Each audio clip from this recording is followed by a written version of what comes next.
This is the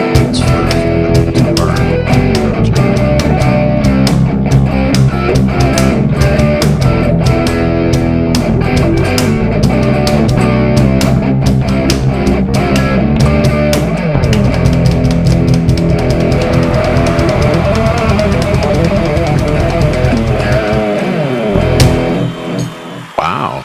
Roll, round and round. That's what it feels like. Yeah. Do that I with feel like hang on. I feel like bringing my cello out. It's right here next to me. Oh, that would be awesome. Have you- Yeah, but I've been a beginner for about 5 years. Oh, really? Still am. We're all being That's cool. That's cool. Yeah, no. We have a number of guitars in the house too, that my son plays. But those I can bring only as display. I have no clue. How's it going, guys? So obviously, I have the Vision Pro. It's for real. I barely noticed it. Yeah, it's so subtle. I mean, it's incredible. But you know, Dimitri, you should be really excited about this because I have my digital twin with me. Yeah. I see that. I was just thinking of that. I was just thinking of that initially, actually. I was almost hitting the buy button on the on the Apple app recently, but I have a couple of weeks vacation and I'm traveling, so I won't have time to look into it. But it's probably going to happen. Is it generally available now for everybody, or do you need to do a long wait list?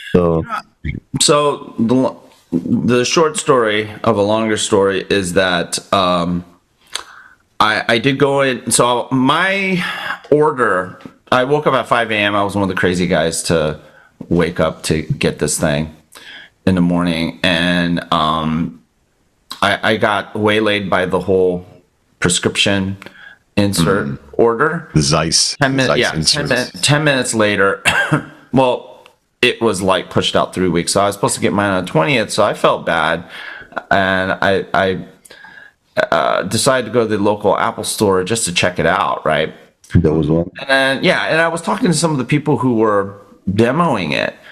And number one, they were blown away. And some of them, and typically there were couples, weren't thinking of picking it up. They ended up buying it. I mean, they dropped like basically what, $4,000, $5,000 on this thing, like an impulse buy. It's that compelling. Evidently, I mean, who knows? They might bring it back after a while, after they realize how much they spent on this thing. But yeah, it's like one of those things where you just go, "Holy crap! Did they really do this?" And then you just feel compelled to just buy it, right? And I asked one of them, the Apple guys, hey, wait a minute, you just walked out of a box, the guy bought it. I was like, can you buy this thing right now, or can you get it? You have it in stock? And they said, yeah, we have a few in stock. And I got lucky. They had my size, because, this thing right here is the insert. Pretty custom fitted. Yeah, they call it the light seal. Yeah. It's fitted for everyone. There's about 30 or 40 different sizes.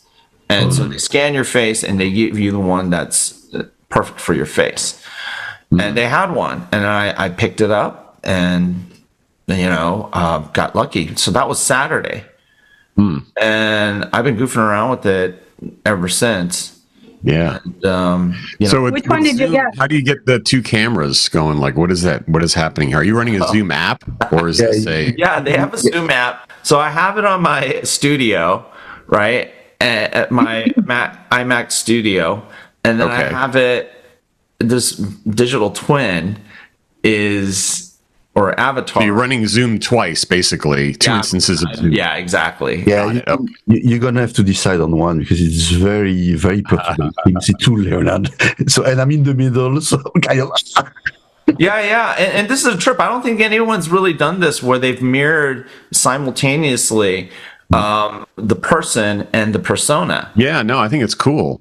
So on my screen, it's displayed at the top, left and right, and I'm in the middle. Yeah, me too. That's what you're saying, Dimitri, right? I have you left to right, And right I next to each see other, the- so it's kind of yeah. cool. And the But persona looks great. I mean, it's very authentic. I think so. Yeah. It's a little uncanny valley, but it's Yeah, It's I pretty wish good. I could get rid of this like turkey neck part right over there, but Don't worry, the filters are coming. that's probably an add-on. Yeah, that's Exactly. Very soon, you could probably put whatever face you want, and look at that. the Hey, filter. how did they capture How that? far did you get? How Are much you- storage? so if you can figure out a way to stay Leonard on the normal one and be Van Allen on the other one, that would be something great for the show here. Oh, I mean, what was that? I'm sorry. So if you can have a filter so that you're Van Allen on your digital twin, change your face. Yeah. But it's funny. A lot of people trip out about the persona, but I think people are just not used to how they look. I think I mentioned this in one of the podcasts I did with Mark Vina. We're photo unrealistic. Right. Photographs don't actually capture how we look. And so when we see our 3D self, we trip out because we only see like certain angles of ourselves, the good side, the bad side. And, there's certain parts that we don't want to see, right? You see a lot of these models say, well, this is my good side. So please take it from this side, but not this side. We have a distorted mental image of what we look like. But this may be more truthful than we're comfortable with, right? Mm-hmm. In terms of that spatial representation of ourselves. And I think that's like really everyone in the XR world has been focusing on the VR part of it, which is really virtual worlds, virtual selves, like with Meta, with the goofy looking avatars and stuff. Yeah. You have no affinity to those things, but something like this impacts you personally. Do you know what I'm saying? In the way you look, how you are represented, it somehow suddenly it takes on a different weight than if you look like a friggin', a block character. In Roblox. In Roblox or friggin' what's the other? Yeah. Well, that's where a lot of the avatars have been, people have not tried to make it realistic because it's so hard to do it. And there's all these kind of psycho issues with it. But it's like just make it look totally fake so that no one, but Apple's really, I would say it really looks very realistic. Your hair looks great, by the way. I know. Perfect. I got lucky. I was like thinking, man, how can I make that permanent? Because I'm losing. It makes me think of a Squid Game. What? Oh. Squid Game. Yeah, that's true. Yeah. But obviously this device is the talk of the town, right? Everyone's talking about it. Well, I saw some interesting videos on Twitter. It was like people driving their Teslas around with their Vision Pro. A guy with a Cybertruck. This was like in the Bay Area. He's driving his Cybertruck down 101 with, doing this. Vision Pro, and it's like peak. I don't know what the word is, but it's peak something. Is that real or is that a fake? Oh yeah, no, it was someone had videoed it out of their car and said like, and there's been 2 or 3 of those on Twitter, Rex. But Rob posted the other day something on, I think it was on Facebook, maybe on LinkedIn as well, about walking into a store and seeing somebody get out of the car wearing this and just pinching. Yeah. As he was walking towards the store. I thought he made it up to entertain us, but he said, crossing I the swear. street, people are He goes, I walking around. swear it was real. I thought he just made it up. You're probably not supposed to drive with this thing on. No. Yeah, I would think so. Yeah. Although I don't know if it says it explicitly, but I'm sure This it's is in the this fine is the print. big Sure it does. the beginning of another thing because Oh yeah. Yeah. I we mean, already got all those idiots driving and texting. Now they're going to be driving and watching Netflix.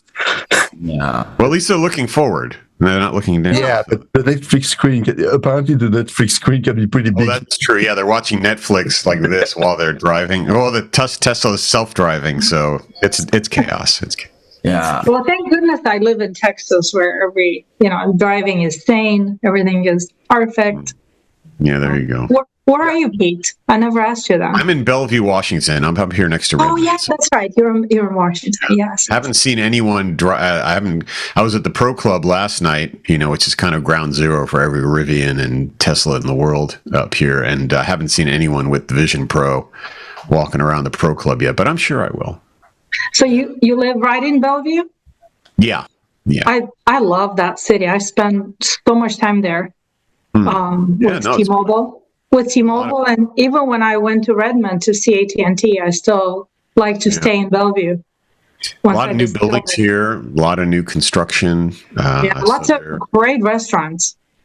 There were some restaurants that I just I would just go back again and again. Yeah.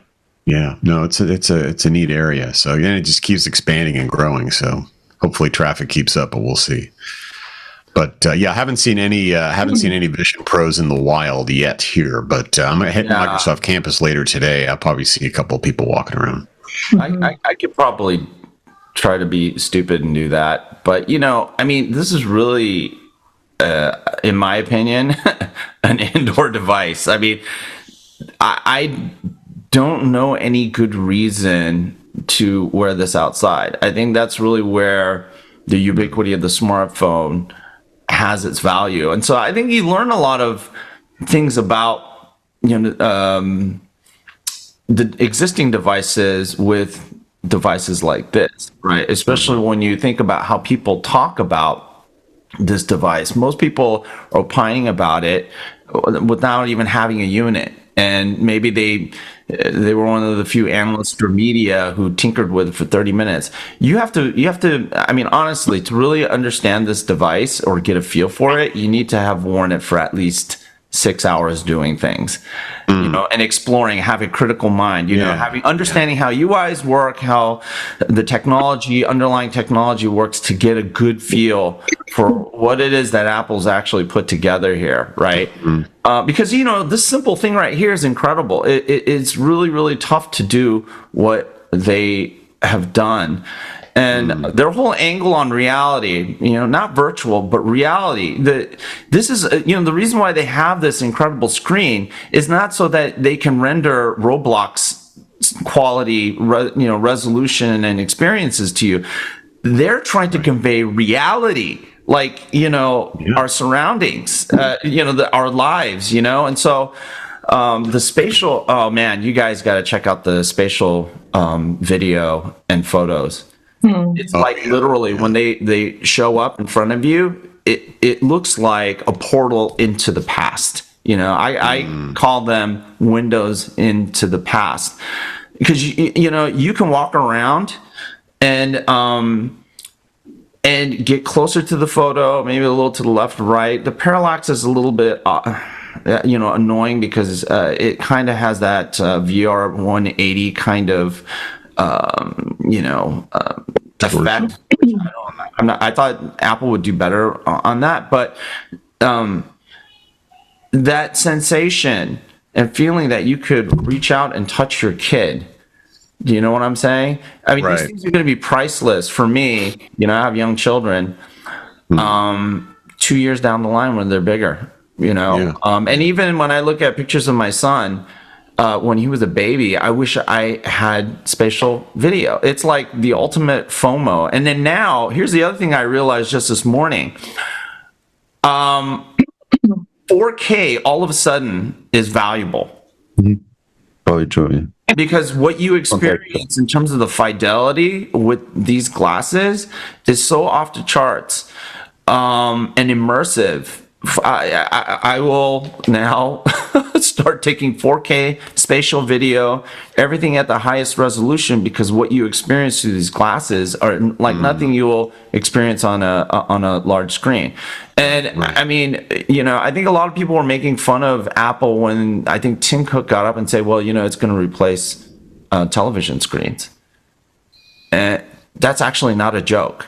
You'll never see screens this big in your life, and if you want a screen this big, you're going to pay $10,000 for that screen. One of the latest OLED displays, translucent.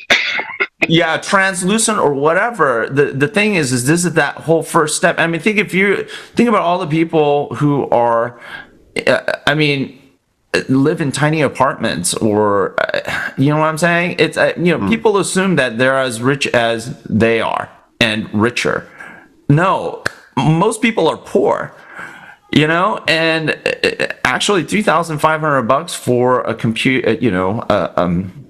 I wouldn't call it a primary computing device. I think it's something that you'll put on occasionally, right? It's not going to replace your PC. It's not going to replace your Mac. It's not going to replace your smartphone. Okay. Anyone who says that and makes arguments that this thing sucks because of it is, number one, has unrealistic standard. It's just they are nonsense, right? And so by that standard, you're listening to somebody who just is talking basically trash. The reality is that this thing, it should not be measured by how it's going to replace the smartphone or the television even, right? But it's going to it provides that premium experience that, man, I'm telling you, unless you've tried it, you really don't have anything to say about this thing. You know what I'm saying? And it's a crazy making thing. a tempting case. I feel like I should head over to the Apple store. And Dude. Well, maybe we get the IoT Coffee Talk discount. Yeah. Like branded, We should incorporate. We might be able to get a Apple business discount. Yeah. But. So if you pay monthly installments, it's not that expensive. Yeah. You put on your Apple card, no interest, You pay it on monthly installments and use it a lot, and then you feel like it's We lost Steve, by the way. Yeah. Sorry. worth it. He'll be back. We didn't completely. He's gone to the Apple It's store. totally cool. And you're right, Leonard. I think it's just he's putting his IoT Coffee Talk shirt on. Yeah. Oh, yeah, there you go. Yeah. Oh my God. Nice. You got a blue one. That's a nice blue one. Is that gray or blue? Because Blue. last It's week, a bright blue. last week you had a gray shirt on. It looked blue to us, So we. Yeah, this is the one that I thought it wouldn't look good. The color is just too bright, but it's okay. It's okay. Looks great. Yeah, I mean, hey, guys, if you have a chance to check it out, check it out. Yeah, definitely. I definitely will. I'm thinking about it. I'm all in on multi-screen experiences with my Ultra 2 watch and my phone and my laptop, and so this seems like a natural extension to that. Yeah, it is a little pricey. I have talked about it with my wife, and I think we'd have to buy two to be fair, and so then. Twice as expensive, so I don't know.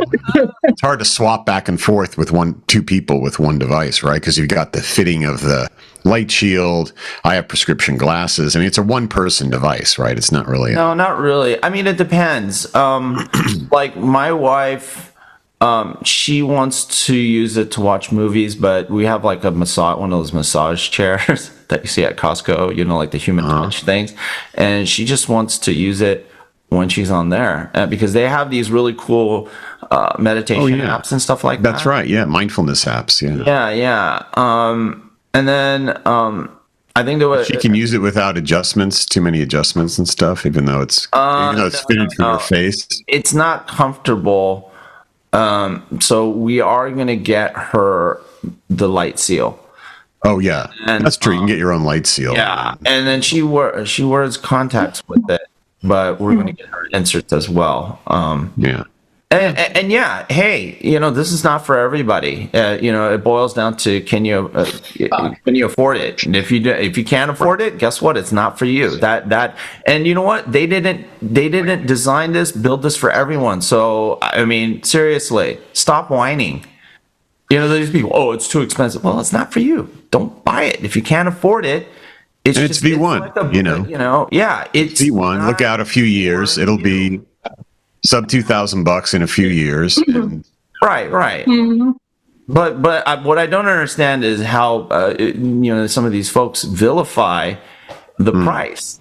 It's like how tough it is to build something like this. How expensive the micro OLED itself probably costs a portion of $1,000. the bomb. Yeah. And so there are these folks who don't understand the price of the components and how difficult it is to engineer something like this that make comments like that. But I think you'll see more and more popular culture references to it. I mean, these little memes about people driving with it, whatever. It's gonna be imbued in the culture. Yeah, and that's something that Apple does really well. I'm sure you'll see celebrities using it, and you'll see it'll just be out there. It'll be an aspirational thing for people to want to use and try. Yeah. So the long-term thing is like, what's the long-term engagement, beyond the first 30 days? How often is it really, it people going to build habits to use it, or is it just going to be, I'm using this for the first 30 days. It's really cool. So that'll be the real test for it. I think people will keep using it. That's kind of that. There's always that thing of like, you buy it, you get it out of the box. It's awesome. How much you're using it a month or two later. No, you know what? When I tested the, Oculus Quest 3, and I had to force myself to use it. And the games are cool, but the thing is this goes to the point of why this device is different. In the Oculus, anything that was real, right? Whether it's VR, 180 stuff, the immersive content, anything that represents reality looked grainy, looked terrible. Okay, in fact, movies themselves didn't look all that great. So anything that represented life with the infinite fidelity that we view it and experience with, it's actually terrible at it. What it's really good at are games, and so all the fake stuff. And so when you go and you experience, the first thing they try to impress upon you is these virtual worlds that are just, it's like, why am I here? This number one looks terrible. It's kind of stupid. What Apple does is, you probably heard about that dinosaur app, right? Mm-hmm. That thing is ridiculous. You literally feel like you're there. And the videos that you see don't do it justice because they're, I think, at a 30 frames per second frame rate. And so you see the jittery thing, and then, it's not as sharp as what you actually experience. I was shocked because this, the frame rate is 90, and literally, it looks like the dinosaur is actually in the room. So yeah, it's underrepresented actually across media and what you've seen in 2D formats. Yeah, but I think also you're going to see a lot of companies. I'm sure enterprises right now are all experimenting with the platform, and just like the iPad made its way quickly into commercial businesses for various applications. I think you're going to see this thing. People are going to start figuring out ways to use it too in the commercial business. So. Yeah, and then the environment. The other things that they impress upon you are the environments, and the one with Yosemite. I mean, man, it feels like you're sitting. The only thing that's missing is cold. The sensation of cold, sight, sound, everything else is there. The only thing is you don't feel cold because it's like a snowscape, right? The thing is, though, if I'm on the beach at Cape Cod this summer and I'm wearing this thing and I'm sitting there facing the ocean, can I put an environment that says I'm on the mountain? And is that okay, or is that what happens there? Yeah. Someone can come up to me and say, "What are you doing?" Yeah. The Yosemite and all these other environments are amazing for mindfulness. Yeah. I mean, it for me, it's just when you mentioned it.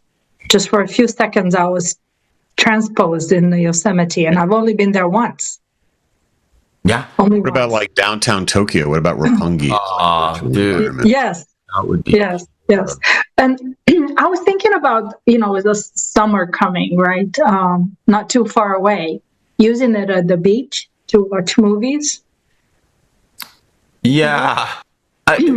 Honestly, I don't know.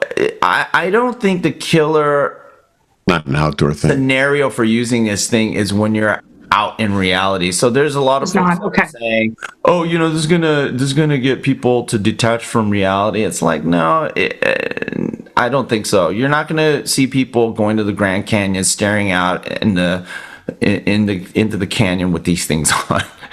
No. You're gonna No. like we take our sunglasses off, right, when we go to something like that, and so I don't think. Again, I think most people are going to use this thing for maybe 2 hours a day, max. Right. They're going to use it for certain things that are absolutely that no other device can do. Okay, and it's going to be valuable. It's going to be reality based. All this virtual crap. Some guys going, well, this thing is only for a niche number of people because it doesn't support gaming. It's like, look, wait a minute. How can you have covered this industry so long and not realize that gaming is not the compelling app? How you've been watching this industry for 10 years and you don't realize gaming is the thing? Yeah. Even amongst gamers, I not jokingly, but I stated, even among gamers, VR is niche. Right? What's not niche is our lives. That's the thing that Apple tuned into. That none of these XR people, and I talk to them all the time, they don't get it. They don't get it. You know what I'm saying? But that's the only thing that really matters to most of us. Grandpa's not going to sit there and play friggin' Roblox, right? What they're going to do is they're going to watch spatial video of their kids and their grandchildren. They'll probably play like Spades or Pinochle or something. Yeah. Do they still play? Yeah. So. Play Pinochle. But how stupid do I look? That's really what I want. No, you don't. Well, you don't. And not the avatar. I know the avatar looks better. Oh, you mean that thing? How dumb do I look right now? Well, so question on your glasses. Pretty high. Pretty high on the stupid scale. Okay. Yeah, I'm trying to find the button to hide the one where you don't wear the thing, where you wear the thing. Sorry. So and just keep the avatar. Because the avatar's cool. Oh man, this is going to be really weird. So Leonard, you have different glasses on in this. Do you have different glasses on underneath? Do I have? No, I have nothing on underneath. That shows you having glasses on. It shows you having glasses. Otherwise, people wouldn't recognize me, Steve. Come on. Well, it's a different set of glasses than like you had last week. That's why I was asking. Yeah. If it was something Hey, Mark, what's up, man? These are it's like an avatar, right? When you set up an avatar, you can select different styles of glasses. But you know what? It's weird. They look a hell of a lot better here than they do when you do the setup. And in the setup, they just look like these little frames that are floating in front of your face. Here, they actually look like glasses. Yeah, no, they look pretty good. That's weird. It's pretty cool. It's quite amazing. Yeah. Mark's got the poor man's version. Yeah, I know. Did you see my video, the little video that I did of the inserts? I saw that. I thought that was funny. It was so pathetic, I felt so bad because at that time, that was the only thing that I received. I received the inserts. I didn't have this. So, yeah. Well, Huh? Yeah, I was going to say it's been quite the buzz, since people have gotten it in their hands. It's kind of flooded the social media channels. Yeah, and but I think where people are gonna, where this thing is gonna sell. I'm telling you, man, when you go into the Apple Store and you see these people demo, they don't demo games. Right. They don't. They're not buying this because of games. Right. Right. Yeah, and it's funny. I keep telling people this, and they just don't believe it. I was like, dude, this shit. But I think you phrased it very well. It's a different objective. The whole objective of gaming is to immerse you into a non-existing world, a totally recreated world. This is more to integrate in the reality. So it's a different approach to it. Yeah, you can argue that the day you can do a game that totally maps the reality all around you, maybe there will be a new category of games. But that's gonna need still more computing power. I mean, yeah. If you can watch a beach, and see somebody coming in and start fighting within, kind of live. Yeah. Then you have a use case, but it's much more complicated because you can't alter the environment. So yeah, it's two different use cases. I do believe that. Yeah. And I mean, I think it has, like, I mean, since we're an IoT-ish kind of show, I think it has implications on industrial application front end, not the back end stuff, right? I mean, you're not going to see people walking around with this freaking thing on a factory floor. It's like, unless it's downtown Palo Alto or Redmond or Austin or Brooklyn. Yeah. Well, about multitasking at work on your work desk? I mean, have you played with doing certain things there and being able to? Yeah. Is that helpful from a work environment? Yeah. There's a learning curve there because it is a new user interface. The eye tracking, by the way, people, it is just ridiculous. So when I mean, when you go to Safari and you're going and you're browsing websites, those things are absolutely not optimized for this. It still works. Like little buttons, literally words, hyperlinks. You can hone in on them.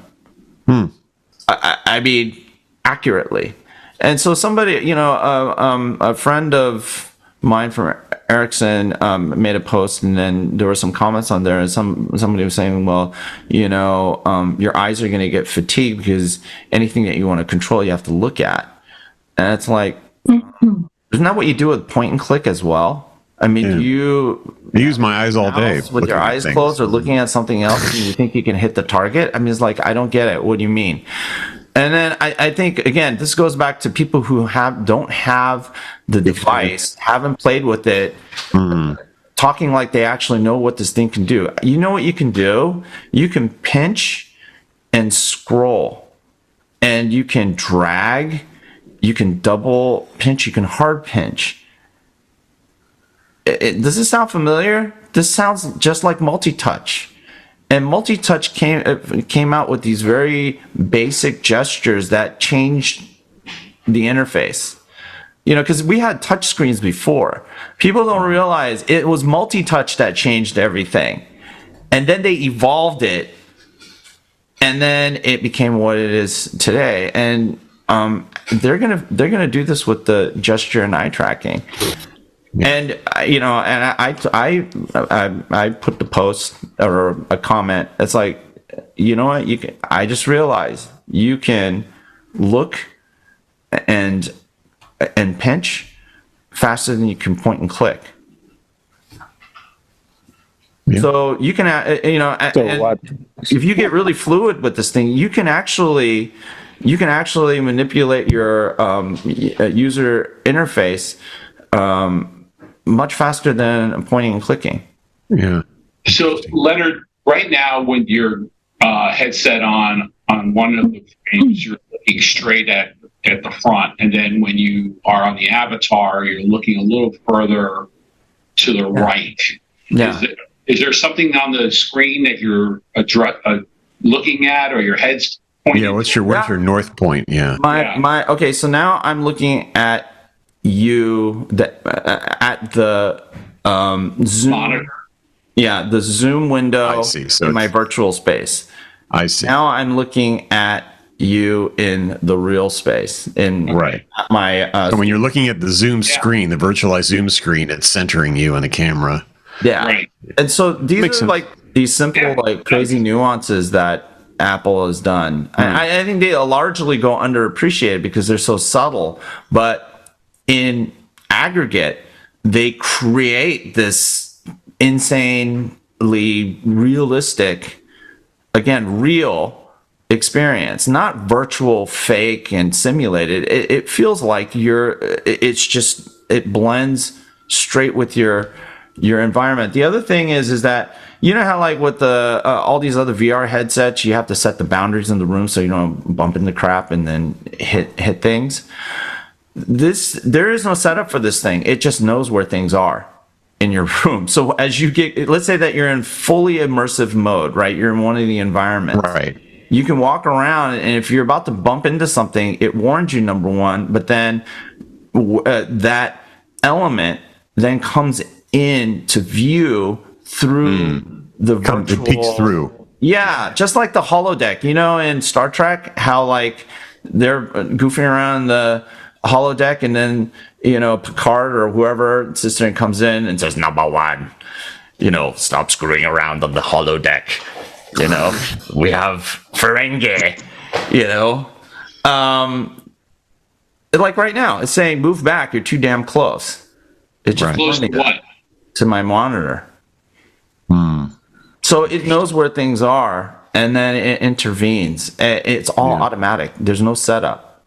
And again, something that the layperson is not going to appreciate, but these are these important nuances that have been incorporated into this thing. And so, if you ask the question, well, it's too expensive, $3,500. It's like, name anything else out there that can do that for $35. Anyone else will have to probably charge $8,000 a unit. So you're wearing your Antifa sweatshirt and headset on there, but you don't have a sweatshirt on the avatar side. Is that a selectable thing? No, actually, the avatar. Yeah, it's like really funny. Clothing. It just takes it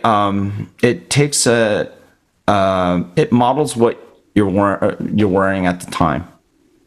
Oh, I see. Not doing any Can't change outfits. There's no clothing selector yet or anything. Eventually, I think there's talk of the use of Apple's going to come with generative AI and all that stuff. They'll probably have an application that allows you to tweak your persona. Well, the thing is, it's still an avatar, so it's a copy when you did the setup. If you grow a beard, which will be interesting to test, we see you without a beard on the avatar as well. Yeah. Is that right?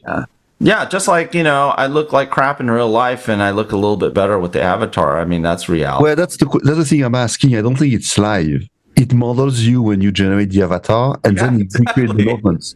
Yeah. I mean, it's a snapshot. So let's say that I keep this until I'm 90 years old, right? The avatar will be the same. It'll still be that, and I'll be 90 years old. I mean, yeah, it's not magic, right? But it's pretty damn awesome software engineering and everything else. So what was the EULA like? Not that I expected you to read the whole thing, but what was the EULA or the terms and conditions like? Did you look through any of that, or? That's a good question. No, we got some prompts. I mean, I think bottom line, a lot of the user license agreements with anything Apple is largely geared toward keeping things private, and then warning you that there's certain third-party, very mild, I think most of it has to do with the carriers, things that are mandatory that you might have to, that may be shared, but it's not like they're going off and selling off your proxy somewhere. You know what I'm saying? I mean, it's all, Apple's all about harvested for AI training purposes. Yeah. No, they don't do any of that crap. And then you're opting in. The only thing where I've seen them do some goofy crap with the opt-in thing, default opt out is what was it? Anyways, there was this one thing. I don't remember it because I don't have my smartphone with me right now. I have this thing on. But yeah. Cool. I was just wondering if they said something about time limits, or they said something about vertigo or any kind of health related or physical related things on the EULA. I was just No, I mean, I think it's just like general health. There's nothing that actually pops up that warns you, because, obviously they're going to have to disclose things like that, or they should.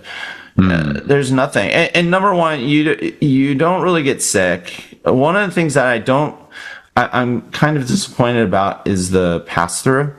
It's not as good as I thought it would be. There's a lot of people that have said, "Oh no, it's the best that is like not good enough. I mean,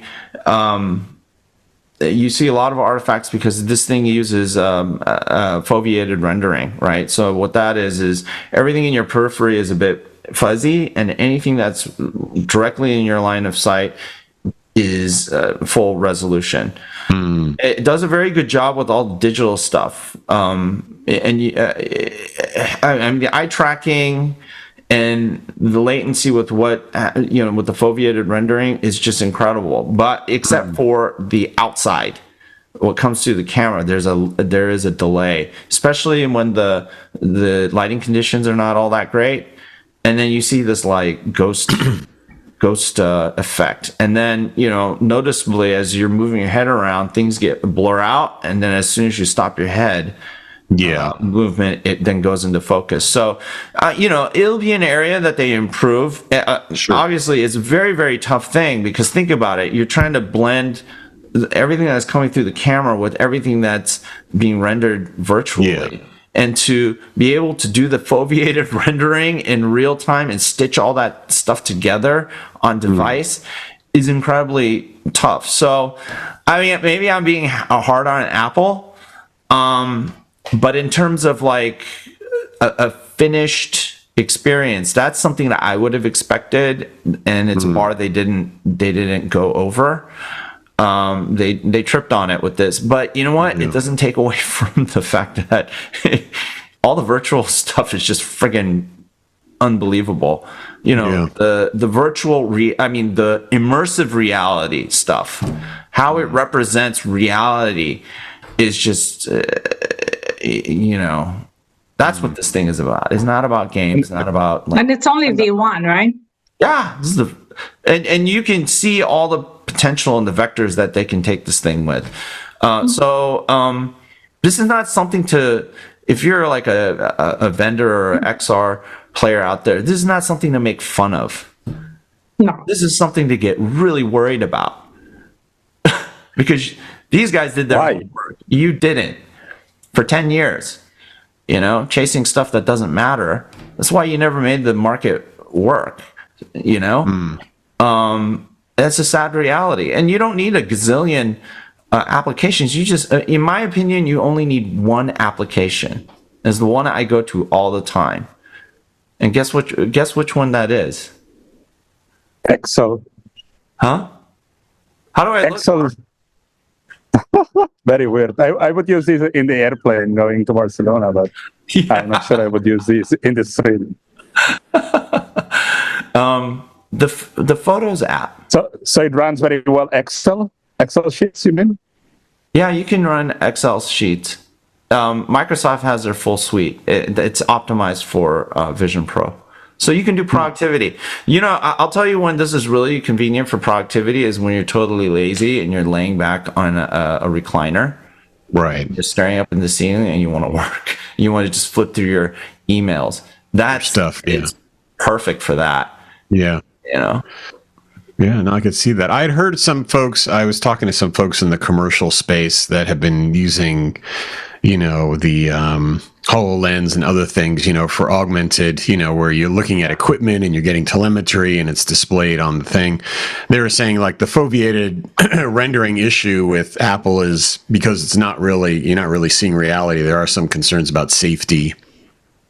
So I think once Apple gets better at that, then I think you'll see it permeate more kind of vertical markets. I mean, it's obviously not going to be a big factor right now at all, but it's one of those things where they want to be able to see. They want to be able to see, have a safety sense around their peripheral vision. So big time, man. So again, we already mentioned it, right? If anyone's saying that people should be romping around with this thing on the factory floor, it's like no. I don't think so. Do not. So what's the hot app that you're referring to? Photos. Yeah. Yeah, addictive. Like even the old stuff. Panoramas. Even though people rave about the panoramas, the problem is that they tend to be pixelated because most panoramic photos are lower res than what we can capture today. And even the higher res stuff is, the resolution of this thing is so high. It's a pixelated type of thing, but it's not this thing's fault. It's The source. and so I think that might be an area where Apple will take things to the next level, where you have super high res panoramas, right? Like I said, the Spatial, man, that, you know, if you have an iPhone 15 Pro, take as many spatial videos as possible of your loved ones.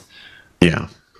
It's not a joke. Yeah, I mean, and the photos, and you know, here's the cool thing: you can have infinite number of photos too, because you can just stop the video at a certain point that you like, and it's just like a photo experience, right? And you can walk around, and you can absorb that moment in that little window. It's like it's actually better than I thought it would be in most ways. You know what I'm saying? But that Photos app is the thing that's going to be your killer app.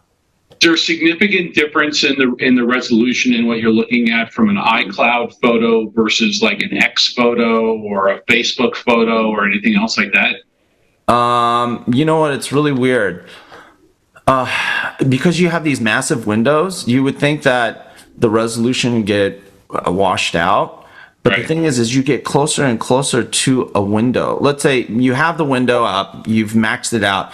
It does like some kind of scaling where the picture still stays pretty vivid and high resolution. It's like a weird thing. You could do that with movies, because keep in mind, you can walk around with this thing, right? And then any window that you place in your environment, the thing does not move. You know, I used this in the restroom, you know?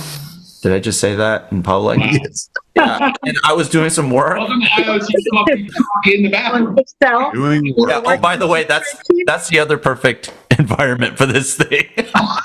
Okay. So you're talking to your toilet, basically. Yeah. Yeah.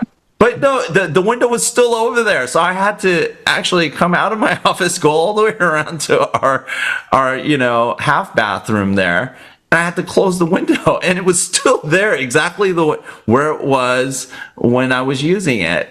Oh, I see. That's interesting. It's really creepy. And so if I left a window out in the living room, I walked out there, it would still be there. So you can put pictures on the wall, and when you walk back there, they will be back there. Probably. They don't have that. I haven't found that function yet, but I'm sure. Maybe that's the killer app. That's the killer app. If you can have actually information sources that you place everywhere where they are relevant, and when you walk, they just appear. Yeah. That's interesting. Yeah. Temperature in your fridge. Into the kitchen and it's got your little dashboard. And you tell you in the cabinet you're missing beans. Yeah. So, that's interesting. Yeah, but you know what? It's like I just don't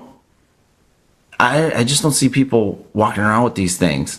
Do you know what I'm saying? It goes back to what I said. No, I buy the outside inside. Yeah. But the inside, there's actually... for inside the house, though. Why not?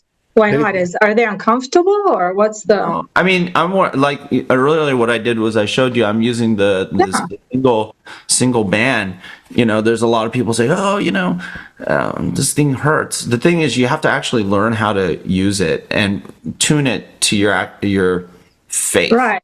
But are you getting dizzy at all? No, I'm sitting down. But when I'm and the battery, I don't get dizzy. how long it lasts, the battery? Probably around 2-3 hours. It's not that long. Okay. No. But if you start walking around the house, you go to the kitchen, start looking in the pantry, in the fridge, you get dizzy? No. And in fact, like with Meta Quest 3, they do a really great job. I think, a lot of it, I mean, you have to give credit to the folks at Qualcomm, right, with the Snapdragon processors. I mean, those things are, I think, pretty overpowered for what some of these guys are doing. They've, I think, everyone has effectively solved that problem. What's the cord connected to? Power battery, like a battery. The power. Pretty nice size power brick. Yeah, it's probably like good 10,000 milliampere. Yeah. Plus. Yeah. Does it get hot? No. I don't know where people are getting that from. It'd be interesting if you swap microphones to the avatar microphone. I don't know if you can do that to see what that sounds like versus your real world microphone. Let me do that. Hold on. And so where are you doing that now? On the app on the screen on your laptop, or I don't think we can hear. No, we can't. We can't hear you. in other words, where do you make those adjustments, Pete? Do you do it on the phone, or is it on the iPad? Well, he's got two instances of Zoom running, one on his PC or his Mac and another on the Vision Pro. So he's dialed in twice. Oh, so you couldn't hear me, huh? No. No, we couldn't hear you through the Vision Pro microphone instance, which is kind of weird. Although maybe that's a Zoom setting. Muted here. Yeah, you're muted, maybe. And then, hold on. Yeah, you're muted on the avatar. We can see the mute on the avatar side. Yeah. Okay. You're not anymore. Now you're on both. See if there's an Yeah, now you switched, but we can't hear you. You're not. No, I don't think the microphone is active on the Vision Pro. How about that? Yeah, we can hear you on both. I mean, I can hear you on the live microphone. But then if I mute it here, you can't. Hold on, let me. That's right. Well, we don't know if we hear him on both, right? Okay. No. So now we can't hear him. Are you talking? You're not talking. Yeah, no, it's muted. Can't hear I think you. on your live microphone's coming through, but Yeah. Okay. Well, we just. There's some work to do there. Yeah. Well, file a bug. It's okay. that's Zoom's problem.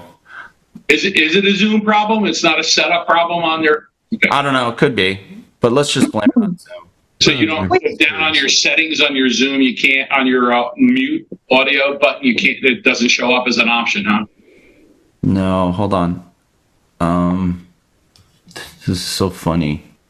I'm curious about the speakers and microphone on this thing. So I know the speakers are like these kind of nearby, near your ear kind of things, which are pretty cool. But it took me a while to get my AirPods to work with my laptop. So.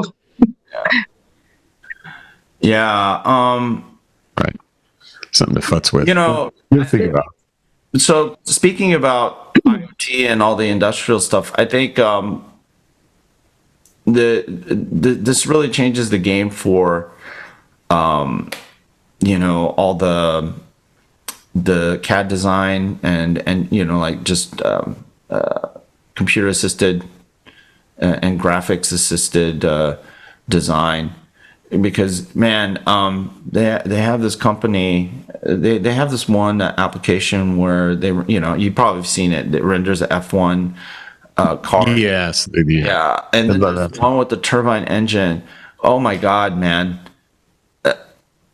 It just looks like it's right there. Yeah. Get up really close, and there's no pixelation. It's complete. It just looks like it's there, and then the frame rate that you experience is with that object is very high, and so it just looks physically there. You know, again, going back to what is this device about? It's not about virtual; it's about reality, right? And modeling reality is a hell of a lot tougher than just making, you know, stuff up in the virtual world. And I think that the compelling nature of the experience is just going to make the whole engineering experience that much more engaging. And so I can easily see, I mean, I wouldn't be surprised at PTC LiveWorks this year. You're going to see all of them. Because, you know, they've been trying to do this VR stuff, AR stuff forever, right? Well, I think moving into that use case is like Pete was saying. I mean, it's, you know, you start to look at the glasses in a work environment, you know, how. Yeah. You know, that's, I think when you start to look at the budgeting scenario for companies at $3,500 or even $3,000 in quantity, you know, field service technicians and industrial people, yeah, I get it, you know, unless, you know. Yeah, I don't, you know what, like I said, man, I really don't think that you're going to be using this in the field. In the field, yeah. It doesn't feel like it's a field device yet. relative to other options that you could use, right? Other ways to solve that problem. Yeah, and Leonard, do you remember those guys at CES with the glasses that were that Vizia, whatever? Vuzix, and then there's over the last 2 weeks, I have got numerous emails from them about their glasses. I wonder if that was a marketing ploy to Vision Pro being released, because it started to look at the way it was. It was just interesting. I got inundated like 5 or 6 of them over the last 2-3 weeks. Yeah, right. I wouldn't be surprised at all. Hey guys, you kind of think about the back in the smartphone business days, where smartphones were for business users only and were very expensive, and then there you go, Andreea, and then Apple came along and blew the whole market wide open and said, no, this is for everybody. This is for consumers to zoom in on their photos and stuff. I feel like we're kind of at that moment as well with a lot of the kind of VR AR stuff. So yeah, amazing how many the porn people have been popping up, over the last. Oh man, dude. You don't even need to have the porn people. You can be the porn person. That's the thing. Yeah. You know what I'm saying? I mean, come on.